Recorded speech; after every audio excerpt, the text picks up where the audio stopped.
Holy you guys! I'm driving your car, but I just got a notification that Ruth Bader Ginsburg died! Could this year get any worse? Ruth, you just had to make it to 2021!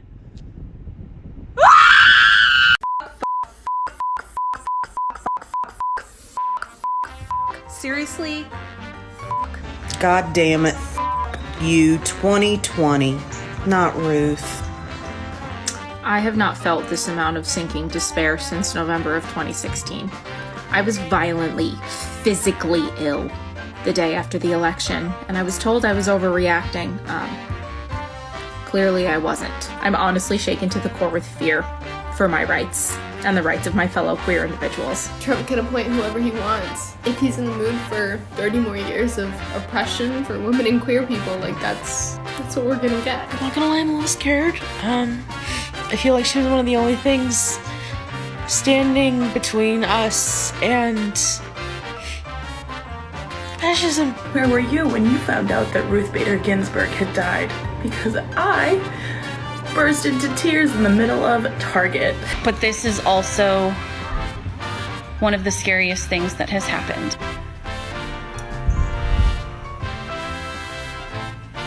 We're fucked.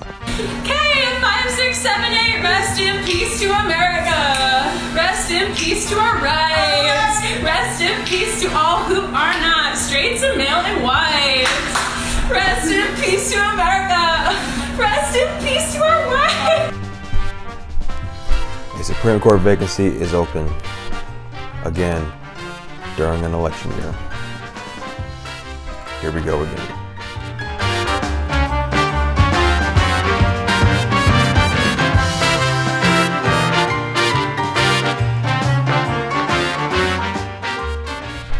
So, in 2016, Justice Antonin Scalia passed away. I want to say it was in February, and it was during the election year, and everybody was fired up and overtly emotional to vote because everything is on the line when it comes to the Supreme Court, and that's sadly the case. We put way too much emphasis on the Supreme Court, way too much focus, and hold them in a light that the founders never envisioned them as. And so whenever a vacancy opens up, there's a lot of pressure, a lot of emotion, panic, anger, just all kinds of emotions circulating and flying all over the place because the Supreme Court is now at stake. And you know, it has the power to shape this country, shape the culture for generations to come. We put a lot of emphasis and focus on it, and sadly that's the case. A lot of that should be deviated down to lower courts, to Congress, to the states, but a lot of that judicial responsibility, that focus is on the Supreme Court. 3 co-equal branches of government. Not the Supreme Court, and then everything else kind of follows along as they are some kind of ultimate arbiter of the law and justice in this country. Anyways, this is where we are. So whenever we have a vacancy, this is how it is. And usually it's basically about abortion. It's always about abortion. You know, Roe v. Wade is on the line, and so we got to fight to protect it, or this is our opportunity to strike down Roe. It's always about abortion. All the pro-choice people or pro-abortion people, they're the ones that get super emotional about this because they view abortion as a constitutional right. It's my right to do what I want with my body. I should do what I want. And so, you know, they get angry about it, and that's how you get Kavanaugh, the Brett Kavanaugh trials, and that was just a moral atrocity what the Democrats did to that man. basically called him a gang rapist and a drunkard, and they vilified him to the nth degree with no evidence, not a shred of proof. It's just weak testimony, and so they hid behind rape survivors and sexual assault survivors, shielding themselves from any kind of criticisms.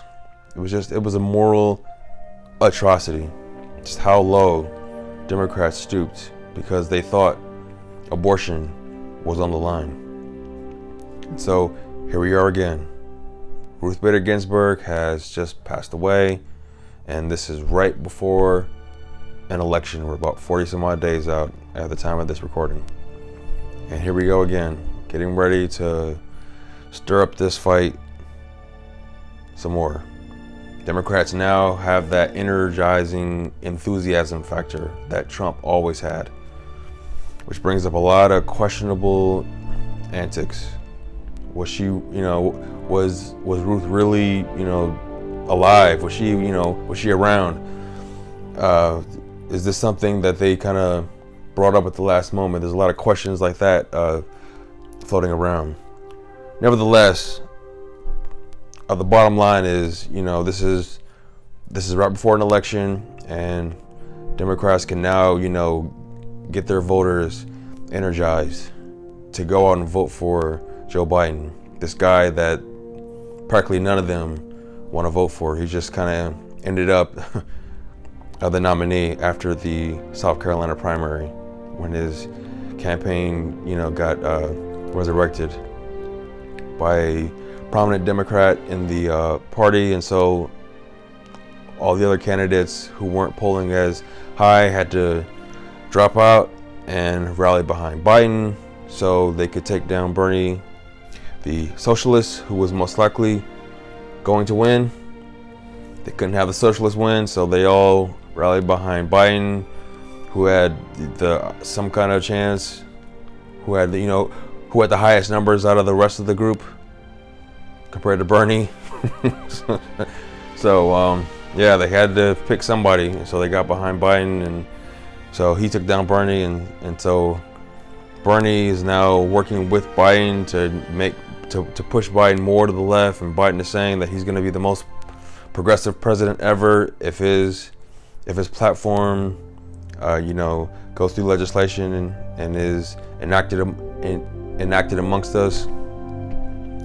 So now they got that enthusiasm factor to get out and vote for Biden.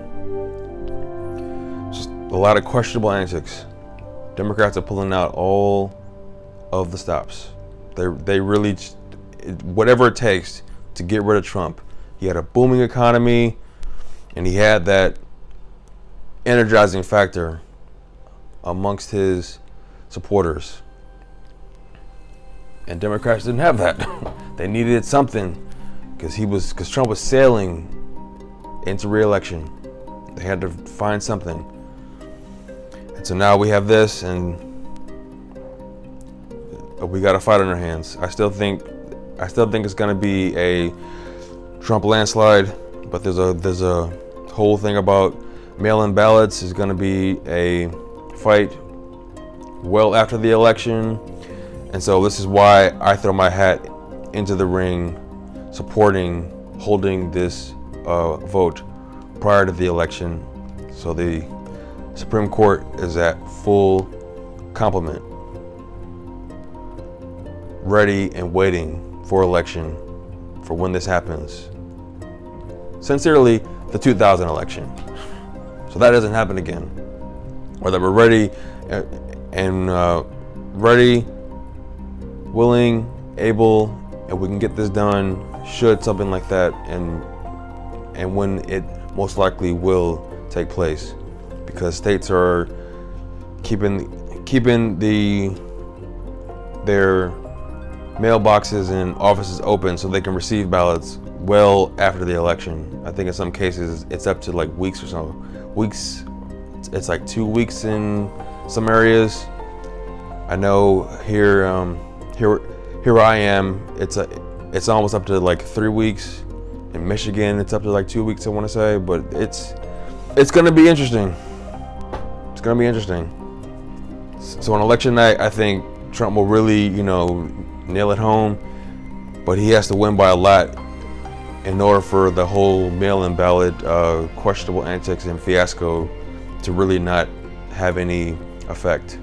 Like he really has to just win by a jaw-dropping landslide for none of that to even matter.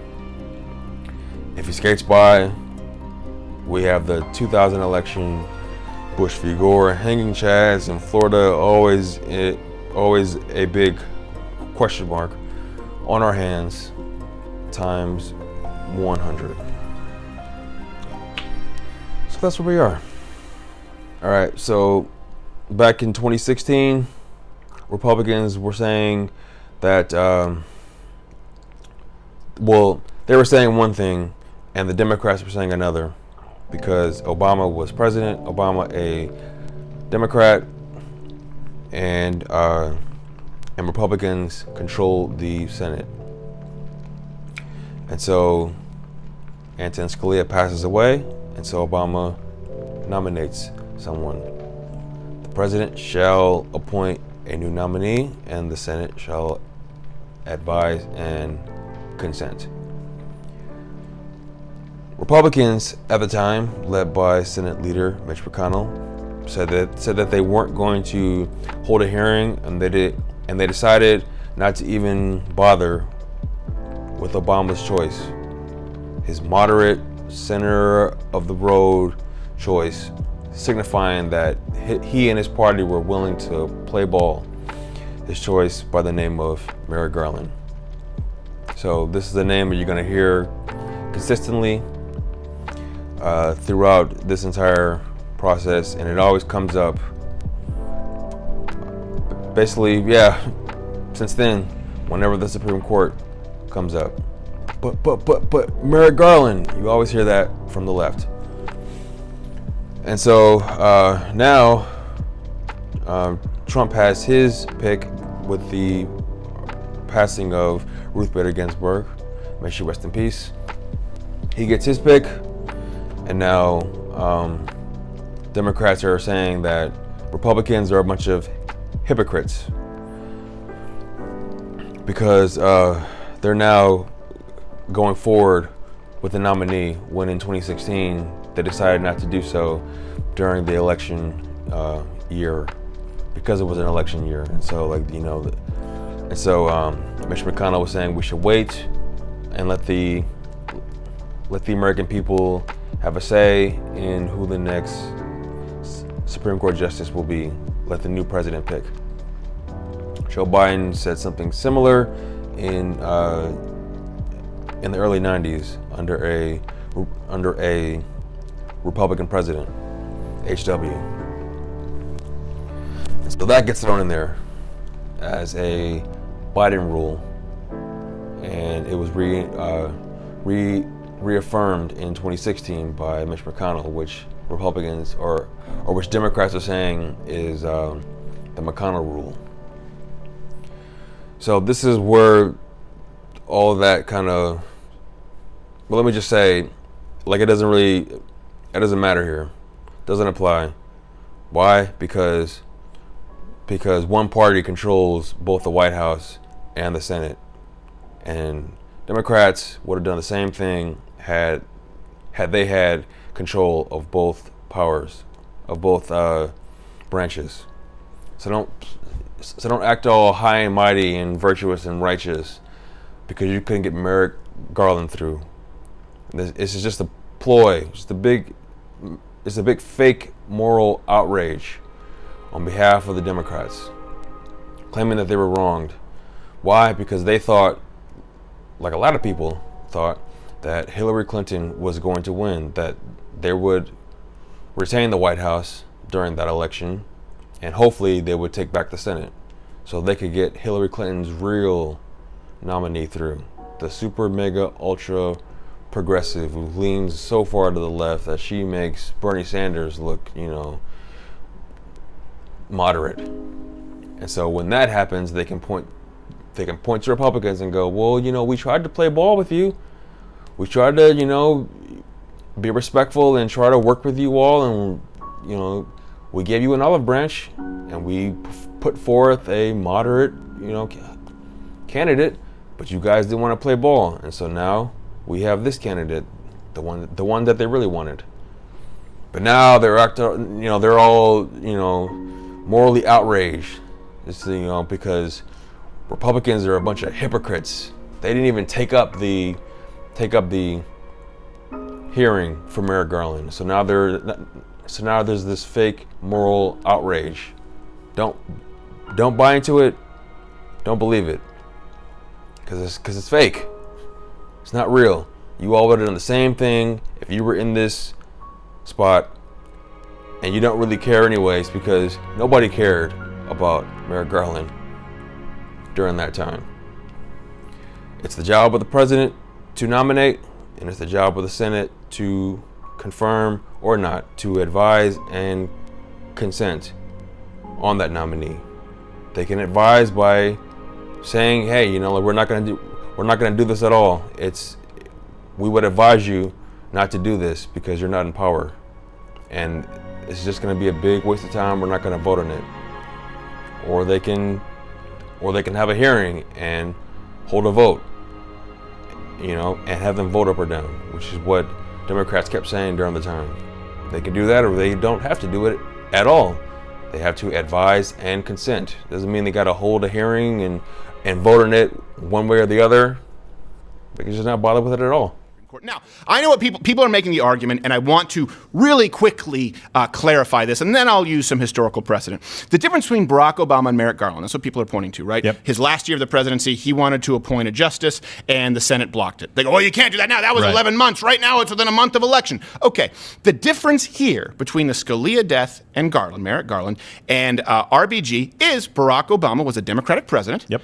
And you had a Republican Senate. So before we even get into decorum and history, listen, it's as simple as Barack Obama used his absolute authority as president to select a Supreme Court justice to nominate, and then the Senate used their absolute authority to reject it. In this case, the exact same scenario, Donald Trump has the authority to nominate a Supreme Court justice, and the Senate has the right to confirm it, period. That's really what it comes down to, and that's why they were saying it was historically unprecedented, specifically for a divided government. Let's be really, really clear on that. It's not inconsistent at all with what's happening now, and also something that people need to take into consideration, that also was effectively a vote of no confidence. When they have a Democratic president and then they elect a Republican Senate. Well, guess what? They've not only elected a Republican president at this point, but they've added seats to the Republican Senate in 2010, 2014, and the most recent midterms. Consistently, I think it was 6-7-2 or 9-7-2. So there hasn't been a single midterm where they haven't added Senate seats. The people have spoken. Donald Trump is the president. It's a Republican Senate. They have the right to nominate a Supreme Court justice, and that's what they should do. Now, this does but go... But she wishes, though. She has wishes. But she did. Final thought. She coughed. That's true. That's Guys, she's right here. We're talking about her. Oh, yeah, in like she's front not even in the room. Well, listen, she's being a good sport, and we turned off her microphone. I mean, she's having fun. Look at her. What are you, Bill O'Reilly? Also her ventilator. Ouch. She's not wearing a mask. She's as good as dead. Well, you know what? Listen, at this point, on our side, COVID is a sweet release. So there's been a Supreme Court, there's been a SCOTUS vacancy, I want to be clear, in an election year 29 times. 29. The president made a nomination in all 29 cases. That's a precedent? 10 nominations were the scenario that we are currently facing now, right? With the same party controlling the Senate. 9 out of those 10 were successful Supreme Court nominees. That these happened within an election year, president, Senate, same party, 9 out of the 10 were seated. What's the term? Should I say seated, appointed? Appointed. Well, confirmed. Take a seat over there. Appointed Corrected. and confirmed. Yes. Appointed and confirmed. Here's the thing, and this is the point you were getting to, which is what are the powers and what does the Constitution and the applicable laws say? And they say, if you get through the appointment process and you get through the confirmation process, you're in. I agree that there were some stupid comments made back in 2016 by some Republicans that are now coming back to haunt them, literally by word. But literally the system itself is still there. Right. The nomination can occur. And on top of that, the confirmation can occur. We have the ability to do it. It's not unprecedented to be able to do it. But what is unprecedented is how the leading two candidates, both of whom are women, are being excoriated by the left about all of their policies. Get this, one of them is a Latina woman out of Florida. So apparently now it's just like, oh, I can't believe you would nominate the second Latina woman because she's conservative. Right. Of course. And then the other one, we really don't like her because she's a woman, and you know what? She's too Catholic. Way to win the Latino vote, Dems. Like, There's just some Latino lady lighting a candle going, ¿Qué? Yeah. ¿Por qué? Dios mío, no! Yeah, that's what you want to lose. Every single person who has a bathtub with Mary on it on their front. the one out of Florida, right? That was in February, and this is now, like a month and a half outside of the election. That's like another objection. There have been 61 nominees who have been confirmed to the Supreme Court since 1900, and about 70% of them, I want to say, so about 43. So roughly 70% of them were under 43 days, which is roughly the time frame that we're in now. So that's there's no stigma here on behalf of, or no conspiracy, no push to try and skate by and skirt by and cheat and pull one over on the American people because they're just trying to get their way on behalf of the Republicans and their dictatorship rule. It's nothing like that. Ruth Bader Ginsburg herself was confirmed in 43 days. John Roberts, I want to say he was in 24 days. Sandra Day O'Connor in 33. John Paul Stevens in 19. There have been multiple nominees who have been confirmed in less than the time frame that we're in now. 70% of them, of the last batch that have gotten through since the beginning of last century, 70% of them have been confirmed in under the time frame that we're in right now. It's a misconception. It's just a talking point from the left because they don't want abortion to go away. If Roe gets overturned, it simply goes back to the states. Stop where it belongs. Just please stop pushing this fake, this terrible, this BS talking point from the left about how everything will be terrible if Roe goes back or if Roe gets overturned. It just goes back to the states where it should have always been, decided on a state-by-state basis. There's been talk about how Ruth Bader Ginsburg didn't retire comfortably under Obama and been replaced by a super ultra progressive in his or her 40s. About 6-7 years ago, she could have comfortably retired and been replaced by someone of her same caliber, if not more. But she decided to soldier on despite all of the criticisms that she received, because she's a trailblazer, a hard worker, and a strong, independent woman. So she kept trucking on, and here we are. Here we are on her deathbed, telling her her offspring that her dying wish is to not have this President Trump nominate her successor, which is not up to the Supreme Court justice. It's up to the president and then the Senate. Nevertheless, there's been talk. She did an interview in 2014 with Elle magazine, saying, let's see, what was it?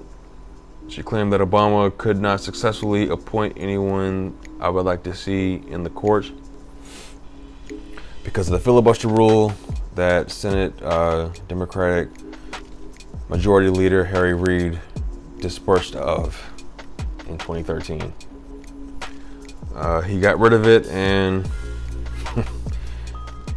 Mitch McConnell and the Republicans warned him, if you do this, there will be all kinds of consequences.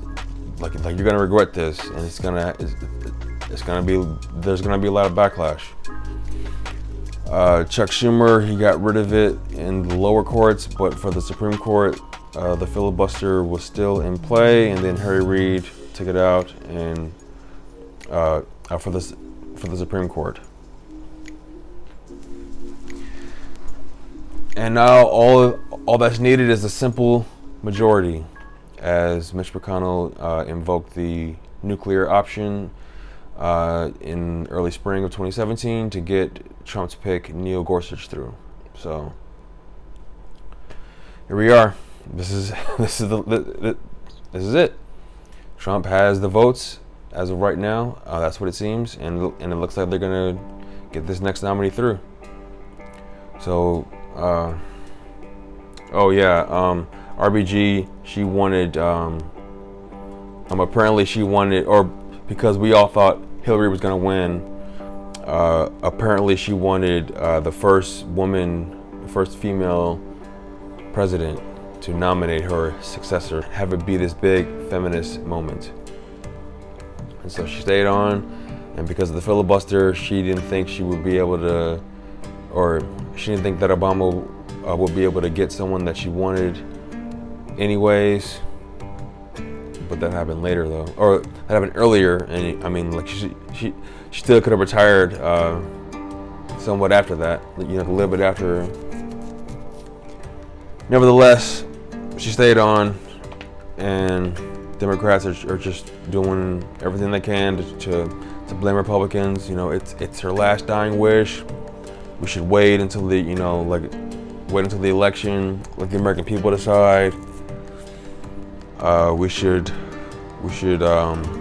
invoke or make Puerto Rico and DC states, which gives them senators who will most likely be Democrats, and so they'll have more votes to try and offset the Republican majority. They're doing everything. Riots in the streets. Something to see. Anyways, I'm gonna have fun editing all of this footage and helping to make more sense of the craziness that we live in. Cheers.